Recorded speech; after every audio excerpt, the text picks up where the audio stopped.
We're with Terrence Brown and Devin Salinas, a couple of juniors from class of 26. Devin, we're going to first start with you. Talk about your role this year. So my role this year is just trying to be the best leader I can be. You know, Cage just got hurt, pulled his hamstring, so we're going to have to step up, help out a lot with the team, throw out possessions this year, target me as much as we can, try and do some work. And Terrence, talk about the growth you guys had to experience last year. I think we just did a little bit better from last year. There was like we needed a little more better leadership. We didn't really have better leadership last year, so we're trying to work on that this year, just to be a better team. Try to go get it better.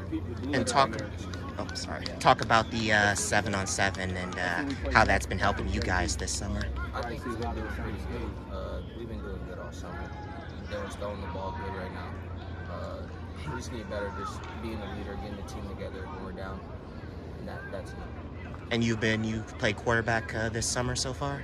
No, Dylan has over there, number 6. I've been wide receiver all summer, so got a lot of stuff going on. Got a defensive MVP award at Erie 707 that we won. So only 2 awards given out there to 8 teams. So that was. We're with Matt Webster and Cage Bozar from Jefferson. Cage, you were one of the seniors from the 2022 Final Four team. Talk about your leadership and talk about how the summer's been going for you guys. It's been going pretty good. We've been doing a lot of 7-on-7s. When we work as a team, we do pretty good as a team. We usually win when we play as a team. And Matt, talk about your role. What positions do you play? I play middle linebacker and running back. For middle linebacker, you basically have to direct the defense. So I'd be doing a lot of calls and directing them from what coverage we're in. And running back, just go out for route. We're with Jefferson head coach Brandon Hanna. Coach, talk about the transition from last year this year. I know you said earlier that you guys took your growing pains last year. Yeah, for sure, man. We had some seniors that came out that didn't play for their sophomore and junior year. You could see it pretty early on in the season, and then they kind of filtered themselves out midway through the season.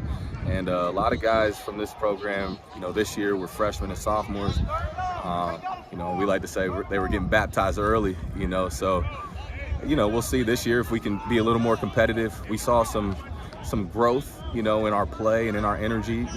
It's hard to rally a team that's struggling throughout the season, especially when they're young. But these guys' attitudes were, phenomenal. Our locker room actually was getting better throughout the season last year. And I'm just excited to see what they can do as now sophomores and juniors.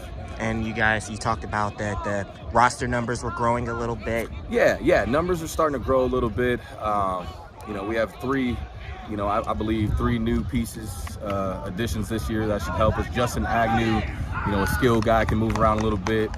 Terrence Brown will be a receiver for us and be on the roof a little bit, and then Joel Navarro. So adding those 3 guys, and then the young guys having some experience from last year, we're hoping we can jump on the bus and find a way to compete wherever we go. And speaking of that, you guys won a 7-on-7 at Erie, and you guys still have one remaining starter, Cage Bozar from the 22 Final Four team. Talk about how vital his leadership will be. Yeah, it'll be big for us. I think that dude had 6 or 7 touchdowns during that run a few years ago. Obviously that's history, but he's been there before, right? So him and Devin Salinas is another guy I missed out on. He was a freshman during that time. He had some quality minutes for us during that run, and we're still we made history, so we're still trying to find a way to pull some of that momentum into this year and see what we can do to keep. Every year you're rebuilding, at least this way with the limited numbers we have. So we're looking for those guys to be key factors for us in the leadership role this year, and we'll see what happens.